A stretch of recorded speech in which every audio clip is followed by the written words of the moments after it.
Good morning students. मैं doctor Anita Mathur, BSR government arts college Alwar, BA part third section H geography के students को हम last दो lecture से सॉइल्स ऑफ इंडिया पे हम पढ़ रहे थे, उसको हम डिस्कस कर रहे थे, जिसमें आज हम जो सॉइल पे चर्चा करेंगे। इसके पहले हमने जो चर्चा की थी वो जलोढ़ मिट्टी, काली मिट्टी, लाल मिट्टी, लैटेराइट मिट्टी, इनकी बात हम कर चुके हैं। और आज हम बात करेंगे वो है पर्वतीय मिट्टी। अब हमें इसके नाम से ही पता लग रहा है, पर्वतीय मृदा या पर्वतीय मिट्टी कौन सी है? जो पहाड़ों की जो ढाल हैं, पर्वतों की जो ढाल हैं, उन पे पाई जाती है। अगर आप इस मैप में देखें तो ये जो डार्क हरा कलर की जो लाइनिंग वाला एरिया आपको दिखाई दे रहा है, ये वो एरिया है जिसमें ये पर्वतीय मिट्टी पाई जाती है। इसे वनीय मृदा भी कहते हैं और ये पर्वतीय ढालों पर विकसित होती है। अगर हम इसके विस्तार की बात करें तो ये 2.85 लाख वर्ग किलोमीटर में पाई जाती है और इसकी जो परत है वो पतली होती है। क्यों पतली होती है? क्योंकि ये ढलानों पे पाई जाती है और उसकी वजह से अपरदन की क्रिया के द्वारा, ट्रांसपोर्टेशन की क्रिया के द्वारा यहाँ पर जो मिट्टी की परत है वो कंपैरेटिवली पतली रह जाती है और पथरीली हो जाती है और इसमें उपजाऊपन की मात्रा कम होती है। क्यों होती है? क्योंकि पतली परत है और नीचे जो है वो पथरीला एरिया है, इसलिए डेफिनेटली वहां पे जो प्रोडक्टिविटी है, स्थानीय उत्पादकता है, वो अपने आप ही कम हो जाती है। परंतु इस क्षेत्र के जो बीच के क्षेत्र है जहाँ पे घाटियां पाई जाती है, वहां कंपैरेटिवली जो मिट्टी है वो कुछ गहरी पाई जाती है, उसके कण महीन होते हैं, इसलिए कंपैरेटिवली उस क्षेत्र की उत्पादकता या उर्वरता जो होती है वो अधिक होती है, क्योंकि उसमें जीवाश्म की मात्रा अधिक होती है। तो यहाँ पे क्या है कि ये अधिकांशतः जो अपघटित होता है, ये जो अंडर कंपोज्ड एरिया होता है, जिसके कारण ह्यूमस एसिड जो है उसका निर्माण होता है और ये मिट्टी जो होती है ये अम्लीय हो जाती है। पर्वतीय मृदा मुख्य रूप से हिमालय क्षेत्र, उत्तरी पूर्वी भारत के पहाड़ी क्षेत्र, पश्चिमी और पूर्वी घाट, प्रायद्वीपीय भारत में नीलगिरी, सतपुड़ा, इलायची की पहाड़ियों पर पाया जाता है। उत्तर भारत और दक्षिण भारत में जो मिट्टियां पाई जाती है, पर्वतीय मृदा पाई जाती है, इसमें भिन्नता पाई जाती है क्योंकि जलवायु, वनस्पति और स्थलाकृति, इन तीनों फैक्टर्स में अंतर होने के कारण क्या रिजल्ट होता है कि वो जो स्थानीय मिट्टी है उसमें भी हमें अंतर दिखाई देता है। कलर में, उसके कॉम्पोजिशन में, उसकी उत्पादकता में ये डिफरेंट होती है। वनस्पति की अधिकता के कारण जैविक पदार्थ तो पर्याप्त मिल जाता है लेकिन अपघटित नहीं हो पाता। तो ये जो मिट्टी है इसमें इस प्रकार की सिचुएशन, इस तरह की स्थिति पाई जाती है। इसको हम मोटे रूप में दो भागों में विभाजित कर सकते हैं। पहली है भूरी वन मिट्टी, दूसरी पोर्टजोलिक सॉइल। तो भूरी वन मृदा जो है उसमें सैंडस्टोन, चूना पत्थर पर उपाद्र जलवायु दशाओं में ये बनती है और इस क्षेत्र में की क्या विशेषताएं होती है? इसमें पाइन मिश्रित वनस्पति मिलती है। मतलब ये जो क्षेत्र है ये उपाद्र क्षेत्र होता है, जिसमें तापमान भी ठीक है, नमी की मात्रा ज्यादा होती है, सैंडस्टोन और चूना पत्थर उसमें मिट्टी में पाया जाता है और पाइन के जो वृक्ष हैं वो इस क्षेत्र में बड़ी मात्रा में पाए जाते हैं। ये मृदा पोर्टजोल मिट्टी के साथ ही मिलती है। इसका पीएच मान जो है वो 6 to 7 होता है। मध्यम से उच्च जीवाश्म मिलता है, उच्च जैविक गतिशीलता पाई जाती है। पोर्टजोल मृदा जो है वो कॉनिफरस फॉरेस्ट, जिसे हम कहते हैं शंकुधारी वनस्पति के क्षेत्र में, विशेषकर देवदार के वृक्ष जहां मिलते हैं, अम्लीय जीवांश की उपस्थिति इसमें होती है। पोर्टजोलाइजेशन की जो यह प्रक्रिया है ये हिमालय क्षेत्र में भी ही होती है और इस मिट्टी का जो पीएच मान है वो 5.0 से 6.0 के लगभग होता है। इसमें उच्च जीवाश्म पाया जाता है, जबकि फास्फोरस तत्व जो होता है उसकी कमी पाई जाती है।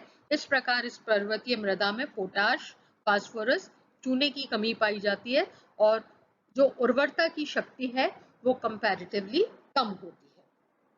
पर्वतीय ढालों पे स्थित होने के कारण यहाँ पे बागाती कृषि होती है, जिसमें सीढ़ी नुमा खेत बनाकर कृषि की जाती है और कृषि कार्य करने के लिए बड़ी मात्रा में वनों का नाश किया जाता है। यहाँ पर वनों को जला के भी साफ किया जाता है। झूमिंग कृषि पद्धति जो होती है उसका यहाँ पे इस्तेमाल किया जाता है और बड़े पैमाने पर वनों को काटा जाता है। इसलिए ये जो क्षेत्र है यहाँ पर बहुत बड़ी प्रॉब्लम हमारे सामने ये खड़ी हो गई है कि वनों के नाश होने से मिट्टी जो है वो वनस्पति कम हो गई और मिट्टी की जड़ जो है वो पेड़ों की जड़ें खत्म होने से मिट्टी लूज हो गई और अपरदन का बहुत प्रभाव इस पे पड़ने लगा है।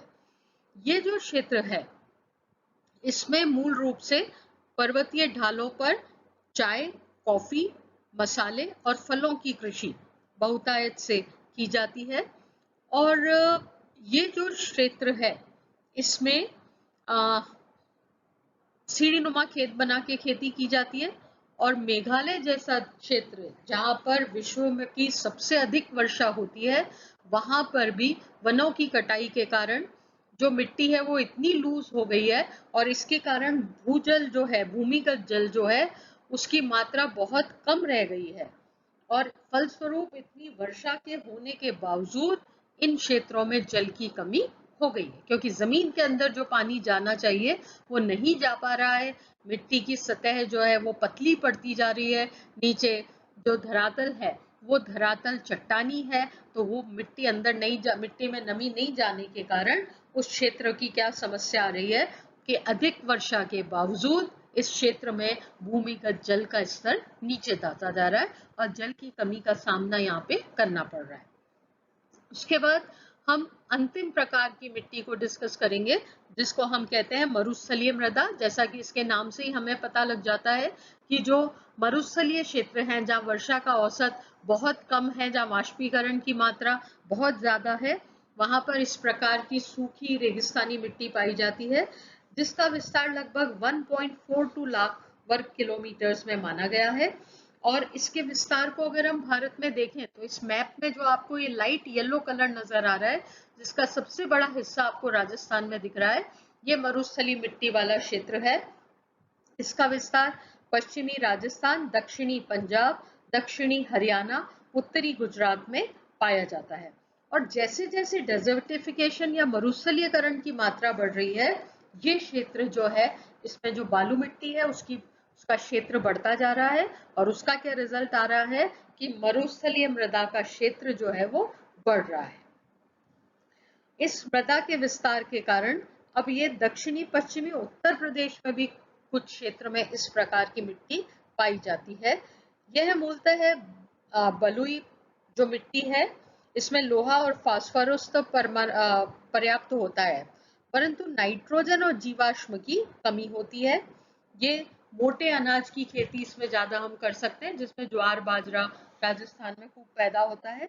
लेकिन जिन क्षेत्रों में सिंचाई की सुविधाएं हो गई है वहां पर अच्छी खेती हो रही है जिसमें कपास भी पैदा हो रहा है, गेहूं भी पैदा हो रहा है। राजस्थान के गंगानगर का क्षेत्र देखें तो वो राजस्थान के अच्छे कृषि क्षेत्रों में से हो गया है जिसमें गन्ना और चावल की खेती की जाती है और यहाँ की जो मिट्टी है वो बहुत बलुई ना होकर भूरी रंग की कछारी मिट्टी इस क्षेत्र में पाई जाती है।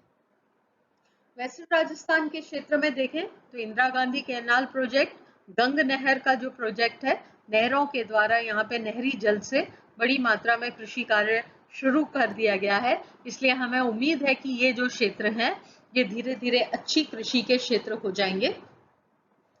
यहाँ पर इस क्षेत्र में दैनिक तापमान बहुत ज्यादा रहता है, दिन का तापमान बहुत ज्यादा रहता है, मिट्टी बिल्कुल शुष्क अवस्था में हो जाती है और रात को तापमान कम होने से मिट्टी में एक संकुचन सा हो जाता है।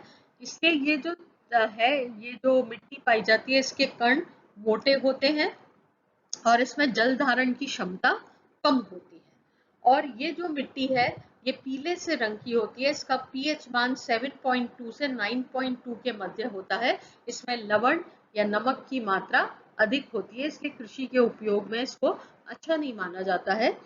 और ये जो क्षेत्र है ये भारत के ये जो टोटल 6 क्षेत्र हमने पढ़ रहे हैं ये 6 प्रकार की मिट्टी भारत में पाई जाती है। भारतीय कृषि अनुसंधान परिषद के द्वारा मिट्टी को दो भागों में बांटकर भी उसका अध्ययन किया गया है, जिसमें उन्होंने एक में लवणीय मिट्टी रखी है सारी और एक में जैविक मृदाएं रखी है। ये मिट्टी के कॉम्पोजिशन में इसमें अंतर होता है। अब हम बात करते हैं भारतीय मिट्टी की समस्याओं के बारे में। तो भारत की मिट्टी की जो सबसे बड़ी और मेन समस्या है वो है सॉइल इरोजन या मिट्टी का अपरदन। ये अपरदन क्या होता है कि वनस्पति के स्तर में कमी आने के कारण हमने बड़ी मात्रा में वनों को काट दिया है और उसकी वजह से क्या है, मिट्टी की परत जो है वो ढीली हो गई है। उसका क्या रिजल्ट आ रहा है कि बड़ी मात्रा में मृदा अपरदन हो रहा है। मृदा अपरदन होने की वजह से जो मिट्टी की सतह है, जो मिट्टी की परत है वो पतली हो रही है, चट्टानी धरातल ऊपर आ रहा है, जो जमीन में पानी जाना चाहिए उतना पानी नहीं जा पा रहा है। पशुओं के द्वारा अनियंत्रित चराई की वजह से यहाँ पर अपरदन की समस्या बहुत अधिक हो गई है और ये मानवीय जो क्रियाएं हैं, मानव की जंगलों को काटना, पशुओं को अनियंत्रित रूप से चराना, ये सारी समस्याओं की वजह से ये अपरदन बहुत ज्यादा होने लगा है। इसके विपरीत परिणाम क्या आ रहे हैं? भूमि की जो उर्वरा शक्ति है वो कम हो गई है, वनस्पति के आवरण में कमी हो गई है, पारिस्थितिक तंत्र जो है वो विकृत हो रहा है। अपरदन से पहाड़ी क्षेत्रों में पहाड़ी ढलान थे उनमें मिट्टी का नाश होता जा रहा है, चारागाह समाप्त हो रहे हैं और धीरे धीरे मरुस्थल जो है वो अपना विस्तार क्षेत्र जो है वो उसको बढ़ा रहा है। इसलिए हमें क्या उपाय करने चाहिए कि हम इन सारी मिट्टियों को संरक्षित रख सके। तो हमें सबसे पहले वनस्पति के आवरण को बहुत अच्छी मात्रा में हमें इसको बचाना होगा, बढ़ाना होगा, वृक्षारोपण करना होगा, हमारी जितनी भी चराई होती है उसको नियंत्रित करना होगा, पेड़ काटने का जो कार्य हम करते हैं, स्थानांतरण कृषि करते हैं, ये सब चीजों को हमें रोकना होगा। बाढ़ के जल को मैनेज करना होगा ताकि वो क्षेत्रों में एक साथ बह के वहां की मिट्टी को नहीं बहा के ले जाए। ये सारी चीजें हैं, ये सारे उपाय करके हमें ये सुनिश्चित करना होगा कि हम इस मिट्टी के बहने को रोक सकें, नहीं तो आगे आने वाले समय में हमारे सामने बहुत सारी पर्यावरणीय समस्याएं पैदा हो जाएगी। तो ये हमने पूरा चैप्टर खत्म कर दिया है भारत में मिट्टी की स्थिति के बारे में, या हम ये कह सकते हैं कि सॉइल डिस्ट्रीब्यूशन ऑफ इंडिया का आज हमने ये लेसन पूरा कर लिया है। Thank you.